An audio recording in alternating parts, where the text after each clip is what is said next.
Masih dari Pulau Buru Tribunnews, untuk cari makan, warga minta aparat hentikan penertiban penambangan emas Gunung Botak. Sejumlah masyarakat meminta aparat menghentikan penertiban penambangan emas tanpa izin di Gunung Botak, Kabupaten Buru, Maluku.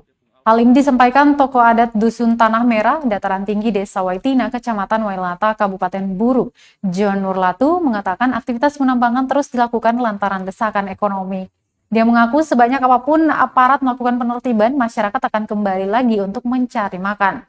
Apalagi kehidupan ekonomi semakin sulit di tengah pandemi. Aktivitas penambangan sebutnya menjadi satu-satunya harapan mencari makan.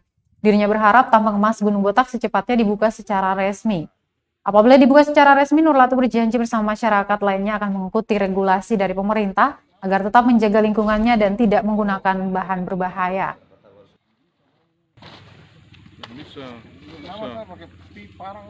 Bahwa Gunung Botak ini dibuka oleh masyarakat, harus dibuka Pak, untuk kami masyarakat adat.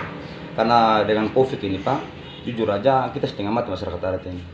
Mau keluar daerah juga tidak bisa, mau kerja keluar ke tetangga tidak bisa karena dengan COVID ini ya. Jadi kita bekerja di Gunung Botak Pak, untuk menghidupkan anak istri maupun anak sekolah, mau kehidupan kami rakyat seperti itu. Jadi pendapatan di sini cuma hanya berpeluang kepada Gunung Botak, kepada tambang.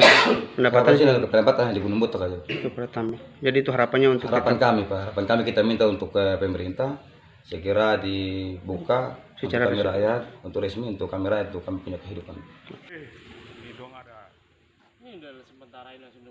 Terima kasih sudah nonton. Jangan lupa like, subscribe, dan share ya.